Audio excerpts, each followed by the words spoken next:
ఏ ఏ ఎందుకు వెళ్ళకూడదు? అతను మన మనిషి కాదు, అవతల బాలకృష్ణ అప్పుడప్పుడు తారక్ అంటాడు అని. అంటే మనుషులు అన్నాక వేరే వాళ్ళ మీద అభిమానం ప్రేమ ఉండకూడదా? నా మీద ఆప్యాయత ఉండకూడదా? ఇదేంటిది? మా ఇంట్లోనే మా అబ్బాయి సూర్య అంటే చాలా ఇష్టం. అంత మాత్రం చేత వాడి ఫంక్షన్ వెళ్ళకూడదా? వాడితో కలిసి భోజనం చేయకూడదా? వాడితో ఉండకూడదా? అలాగే మరి మూర్తి గారు అడిగారా, నాగేంద్ర అడిగారా, ఎవరు అడిగారో తెలియదు కానీ అక్కడ ఉన్నారు, వెళ్ళిపోయారు మూర్తి గారు. తెలియదు కానీ నేను ఆ క్లిప్ చూశాను, వాయిస్ గుర్తు లేదు. మీరు బాలకృష్ణ కాంపౌండ్ కదా విశ్వక్షేణ్, ఇప్పుడు మెగా కాంపౌండ్ నుంచి ఆయన ఎలా వచ్చారు అని చాలా చక్కగా సమాధానం చెప్పాడు. మా ఇంటికి కాంపౌండ్ ఉంది కానీ ఫిలిం ఇండస్ట్రీ కాంపౌండ్ లేదని. I appreciate. నిజమే, ఇక్కడ గిరుకు ఇసుకుని ఎప్పటికప్పుడు ఏ హీరోలుగా హీరోలా ఉండే రోజులు నిజంగా ఉన్నాయి, లేకపోలేదు. షూటింగ్ల వరకే. ఆ తర్వాత వాళ్ళు ఎవరి ఇళ్ళకి వాళ్ళు వెళ్ళిపోతారు, ఎవరి ప్రోగ్రాం వాళ్ళు చూసుకుంటారు. అలాంటి రోజుల్లో నేను ఉన్నాను. వాళ్ళు అలా ఉండటం మూలంగా వాళ్ళ మధ్య సఖ్యత ఉండదేమో, వాళ్ళ మధ్య ఒక విభేదాలు ఉంటాయేమో అనే ఒక రకమైన భ్రమలో ఇక్కడ అభిమానులు కొట్టుకుని చచ్చేవాళ్ళు. ఆ వాల్ పోస్టులు చింపుకునేవాళ్ళు. నెల్లూరులో మా కజిన్స్ ఉండేవాళ్ళు, వాళ్ళిద్దరు సొంత అన్నతమ్ములు, కానీ వాళ్ళిద్దరు వాళ్ళు రామారావు గారిని, ఒకళ్ళు నాగేశ్వరరావు గారిని ప్రేమించేవాళ్ళు, ఇష్టపడేవాళ్ళు, అభిమానించేవాళ్ళు. వాళ్ళిద్దరు కొట్టేసుకున్నారు, రక్తం వచ్చే కొట్టేసుకున్నారు. నాకు దానికి కంగారు వచ్చేసింది. నేను చిన్నోడిని. ఎందుకలా కొట్టుకున్నారంటే వాడు అభిమాని, వాడు ఇంటి వాడు అది అంటే నాగ్గడి ఇలాగని ఇద్దరు కొట్టుకుంటున్నారని చెప్పేసి. అంటే నాకు ఆ రోజు నుంచి మొదలైంది, ఏంటి సినిమా వాళ్ళు హీరోలు బాగానే ఉంటారు, వీళ్ళు కొట్టుకుని వస్తారేంటి అని చెప్పేసి. నేను ఫిలిం యాక్టర్ని అయిన తర్వాత హీరోల మధ్య ఒక సఖ్యత, సహృద్భావ వాతావరణం అది ఉండాలి, ఏర్పాటు చేయాలి బలంగా నాకు ఏర్పడటానికి ఆల్రెడీ అదొక ఇన్సిడెంట్. అందుకనే మెడ్రాస్లో హనీ హౌస్ అని అప్పట్లో ఉండే జర్నలిస్టులకు తెలిసే ఉంటుంది. ఆ హనీ హౌస్ ఏంటంటే 1 ఏకర్ ల్యాండ్లో ఉంటుంది. ఎక్కడ ఏ 100 డేస్ ఫంక్షన్ జరిగినా, ఏ ముహూర్తాలు ప్రారంభోత్సవాలు జరిగినా, ఎవరికి ఏ బర్త్డేలు జరిగినా, ఏ 31st నైట్ డిసెంబర్ ఫంక్షన్ చేసుకోవాలనుకున్నా సరే అటు తమిళ ఇండస్ట్రీని ఇటు తెలుగు ఇండస్ట్రీని ఆహ్వానించి అక్కడ అందరికీ చక్కగా పార్టీ ఇచ్చి ఒక రిక్రియేషన్ తోటి మంచి భోజనాలు చేసుకుంటూ, అంటే అవి ఉంటాయనుకోండి, అది వేరే విషయం. సో వీటితోటి మనుషుల్లో ఉండే అరమరకలు కానివ్వండి, పొరపచ్చలు కానివ్వండి, ఇవన్నీ కూడా సమసిపోయి ఎంతో హాయిగా ఉంటారు. అది నేను ఆ విషయం చాలా చాలా సక్సెస్ఫుల్. కాబట్టి ఈ రోజుకి నాగార్జున, వెంకటేష్ అండ్ బాలకృష్ణ మేమందరం కలిసికట్టుగా ఉండటానికి, ఒకళ్ళ ఫంక్షన్ ఒకళ్ళు వెళ్ళటానికి, ఈ మధ్యకాలంలో బాలకృష్ణ 50th ఫిల్మ్ సందర్భంగా నట జీవితం సంబంధించి చేసిన ఫంక్షన్లో నేను పార్టిసిపేట్ చేశాను. అలాగే నాగార్జున మేము వెరీ ఫ్రీక్వెంట్గా కలుసుకుంటుంటాం. ఈ రక అరమరికలు ఉండకూడదు. అభిమానం అంటే అది పర్సనల్. నా ఒక రకమైన భోజనం రుచిస్తుంది, ఇంకొక రకమైన భోజనం రుచిస్తుంది. అలాగే ఒకళ్ళు ఇంకొకరితో కనెక్ట్ అవుతారు యాక్టర్లుగా. అలా ఉండటం అనేది మనం అందరం యాక్సెప్ట్ చేయాలి. అంత మాత్రం చేత విశ్వక్షేణ్ ఎక్కడ దూరంగా పెట్టి మన మనిషి కాదు కాబట్టి అతను ఫంక్షన్కి పిలిస్తే కనుక వెళ్ళాలా అని ఉండకూడదు. ఖచ్చితంగా వెళ్ళాలి. అతను మన ఈ ఇండస్ట్రీ మనిషే, మనలో ఒకడు, మన కుటుంబ సభ్యుడు అన్న భావం, అన్న మెసేజ్ మనం ప్రివేల్ చేయాలి. అంటే ఏదో మనం సెపరేట్గా ఉండటం మూలంగా, మనం అతీతంగా మనం దూరంగా ఉండటం మూలంగా మనకు ప్రత్యేకత వస్తుంది, గుర్తింపు వస్తుంది, తద్వారా మన ఇమేజ్ పెరుగుతుంది అనే భావం కరెక్ట్ కాదు. మన ఇమేజ్ పెరగాలి అంటే, మనకి ఒక ఫ్యాన్ బేస్ పెరగాలి అంటే అది మన కంటెంట్, మనం చేసే సినిమా ఇస్తుంది తప్ప మనం ఏలినేట్ చేసేసుకోవడం, మనల్ని దూరం చేసుకుంటేనే కాదు. అందరూ కలివిడిగా ఉండాలి. అని మా ఇంట్లో ఇంతమంది హీరోస్ ఉన్నారు, అందరూ ప్రతిసారి కలిసిమెలిసిగా ఉంటాం, అన్నీ ఉంటాం. అలాగని చెప్పేసి మా ఇమేజ్లు తక్కువ. ఈ రోజున పవన్ కళ్యాణ్ ఏబీలో కనిపించగానే ఇది అన్నారు, దాన్ని నేను గర్వపడాలి. పుష్ప 2 పెద్ద హిట్ అయింది, బ్లాక్ బస్టర్, దాన్ని నేను గర్విస్తాను. అండ్ తర్వాత ఒక్కోసారి సినిమాలు ఆడచ్చు, ఆడకపోవచ్చు, కానీ మనం ఏదైనా సరే ఇండస్ట్రీలో ఒక సినిమా ఆడింది అంటే ప్రతి ఒక్కరు హర్షించాలి. ఎందుకంటే ఒక్కొక్క సినిమా గురించి, ఒక సినిమా ఆడిందంటే ఎన్ని వందల మంది, వేల మంది, లక్షల్లో కార్మికులు కానివ్వండి, పరోక్షంగా ప్రత్యక్షంగా వాళ్ళు దాని మీద ఆధారపడతారు, బతుకు జీవనం వెళ్ళగలుగుతారు. కాబట్టి వాళ్ళ బతుకు తెరువు కోసం, వాళ్ళ భవిష్యత్తు కోసం, వాళ్ళ యొక్క జీవితం కోసం మనం ఖచ్చితంగా హిట్ సినిమాలు చేయాలి. ఒక హిట్ ఎవరికి ఏ హీరోకి వచ్చినా సరే అందరం ఇవ్వాలి, అందరం ఆనందపడాలి. ఆ వచ్చిన డబ్బు మళ్ళీ ఎక్కడో పెట్టరు. ఇప్పుడు సపోజ్ సాహో ఉన్నారనుకోండి, అంతకుముందు తీసిన 3 సినిమాల్లో మంచి డబ్బులే వచ్చినాయి. అండ్ ఆ డబ్బు ఎక్కడో తీసుకెళ్ళి ఇవ్వట్లేదు, తీసుకొచ్చి మళ్ళీ నాకే ఇస్తున్నాడు, మన వాళ్ళకి ఇస్తున్నాడు, నటినట్లకి ఇస్తున్నాడు. ఈ డబ్బు ఎక్కడికి పోదు. అండ్ భగత్ సింగ్ కేసరి సినిమా చేశాడు, లాభించేసాడు, ఇంకా మనకు లాభం లేదు అని వేరే గ్రూపు వేరే కాంపౌండ్ అనుకుంటే, నాకు అతను ఇచ్చిన అడ్వాన్స్ ఎక్కడి నుంచి వస్తుందండి? అతను ఇచ్చిందే కదా.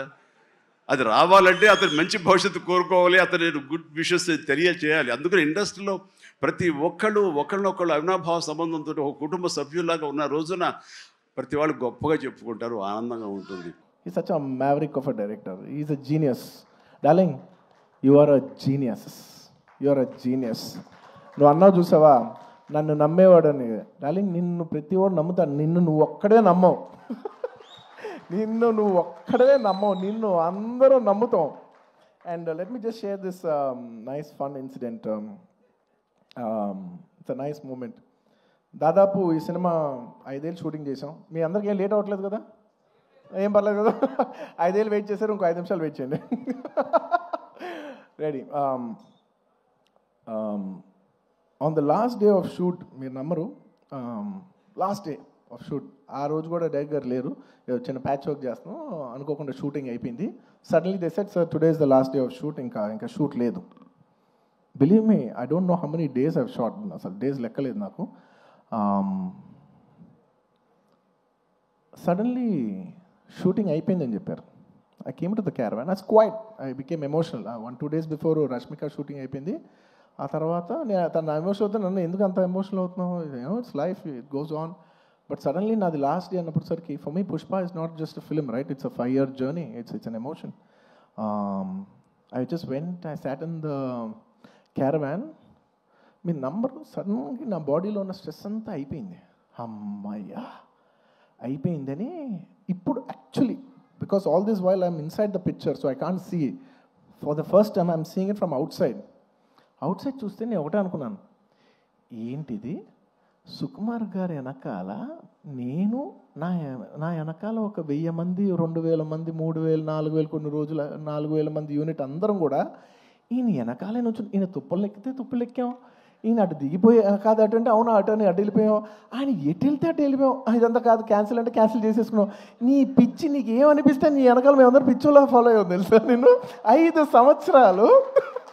5 సంవత్సరాలు నీకు ఏమనిపిస్తే మేమందరం we are at your at your standby. Okay, the reason why I'm telling you this is because నేను అప్పుడు జనరలీ ఇలాంటి చేసినప్పుడు నా ఇంటర్నల్గా నేను కొన్ని అనుకుంటా. నేను ఈ సినిమా చేసేప్పుడు నేను ఒకటే కోరుకున్నా, నేను మాత్రం ఈ సినిమా హిట్ అవ్వాలి మాత్రం నేను కోరుకోను, అదొక్కటే నేను అనుకున్నా, యూనో. బట్ ఈ సినిమా చేసేప్పుడు నేను కోరుకోను. బట్ ఈ సినిమా చూసిన ఇంతమంది కష్టపడుతూ ఉంటే, on the last day of shooting I was seeing everybody and I was thinking, ఇప్పుడు ఎంతోమంది యూనో ఆర్ట్ డిపార్ట్మెంట్ కనిపించారు, వాళ్ళు కనిపెట్టారు, వాళ్ళు కష్టపడ్డారు, ఇంతమంది యూనో టెక్నీషియన్, డాన్సర్స్ కష్టపడ్డారు, ఫైటర్స్, ఇంతమంది యూనిట్, జూనియర్ ఆర్టిస్టులు, ఇంతమంది అందరం కష్టపడ్డాను కదా. వీళ్ళందరికీ ఆల్మోస్ట్ చాలా మందికి ఒక 3 years 5 years కష్టపడ్డారు. వీళ్ళందరికీ ఒక మీనింగ్ఫుల్ ఫిల్మ్ ఉండిపోవాలి లాస్ట్లో ఇదంతా 5 years సినిమా పోతే, ఒక 3 years వేస్ట్ చేసుకున్నాం అండి, 5 years లైఫ్ పోయింది, ఇలా ఒక నెగిటివ్ మొత్తం ఈ హోల్ 5 years ఎక్స్పీరియన్స్ ఒక బ్యాడ్ ఎక్స్పీరియన్స్ కనుక గుర్తుండిపోద్ది. So on the last day నేను కోరుకున్నా, వీళ్ళందరికీ పనిచేసిన వాళ్ళందరికీ, ప్రతి ఒక్కరికి ఇది ఒక చాలా మంచి పాజిటివ్ ఎక్స్పీరియన్స్ అవ్వాలి. ఈ 5 years of their life should be meaningful అని నేను దేవుడిని అనుకోండి, ఎనర్జీ అనుకోండి, యూనివర్స్ అనుకోండి, ఏమని అనుకోండి, నేను కోరుకున్నాను. వాళ్ళ కోసం అవ్వాలని, మా అందరి లైఫ్స్ మీనింగ్ఫుల్ చేసినందుకు నీకు thank you for making everything meaningful. And చాలా సందర్భాల్లో మీరు నమ్మరు, ఈ 5 years జర్నీలో చాలాసార్లు అసలు ఈ సినిమా అవుతా, అసలు కోవిడ్లో మేము షూట్ చేసేప్పుడు, కోవిడ్లో you know we were in rule almost 25 people 15 people కంట కలిసి ఉండకూడదనే టైంలో మా యూనిట్ 500 మంది కలిసి ఎలా పనిచేస్తాం, వీళ్ళు ఇచ్చిన రూల్ 25. ఇలా ఎన్నో కష్టాలు 2020 నుంచి ఎన్నో కష్టాలు, జూమ్లో మీటింగ్లు, ఇయ్యి లుక్ టెస్ట్లు ఒకటి కాదు. ఒక పాయింట్లో అయితే మీరు నమ్మరు, నేను జాతర ఎపిసోడ్ షూట్ చేసేప్పుడు ఫ్లోర్ మీద పడుకుని ఈ జాతర ఎపిసోడ్ దీని ఎండ్ నేను చూస్తానా, ఇది నేను కంప్లీట్ చేయగలనా, లేదంటే ఇది నేను చేయలేనని మధ్యలో ఆగిపోద్దా ఈ ఎపిసోడ్ అని అనుకున్న రోజులు కూడా ఉన్నాయి. నన్ను నమ్మండి, ఐ ప్రామిస్. అలాగా ఎన్నో ఛాలెంజెస్. ఆ తర్వాత అసలు August 15th అంటే ఓకే అనుకోకుండా because of lot of technical issues and everything we have also lot to shoot. August 15th రాలేకపోయాం. ఆ తర్వాత December 6th అయ్యేసరికి అందరూ లాస్ట్ మూమెంట్లో rushing every given point I was thinking, అమ్మా ఈ సినిమా ఎండ్ చూస్తామా మనం చూస్తామానో. And darling, the end was worth every second in this 5 years. The end, you made it meaningful for all of us. Thank you, darling. And ఈ సినిమాలో నా ఒక్కడిదే కాదు, అందరిది ఎంతోమంది కష్టం ఉంది. సో ప్రతి ఒక్కరికి మరొక్కసారి థ్యాంక్స్ చెప్పుకుంటూ, ఈ కష్టం అంతా నేను ఇది ఒకటే కోరుకుంటున్నా, ఈ సినిమా కానీ హిట్ అయితే ఈ కష్టం అంతా నన్ను ఎప్పుడు సపోర్ట్ చేసే నా ఫ్యాన్స్కి డెడికేట్ చేద్దామని. I want to dedicate the entire efforts of this film and the success of this film to all my fans. I love you, my army. I love you. Thank you for your love and support. I will make you all more mad proud. I promise. నేను ఇంకా మిమ్మల్ని అందరినీ, this is a good step. Ala Vaikunthapuram మంచి hit అయింది, it's a good step. ఆ తర్వాత అంతకుముందు hit అయింది, ఇట్స్ అ గుడ్ స్టెప్. ఇది హిట్ అయింది, it's a good step. But I want to make you all more proud.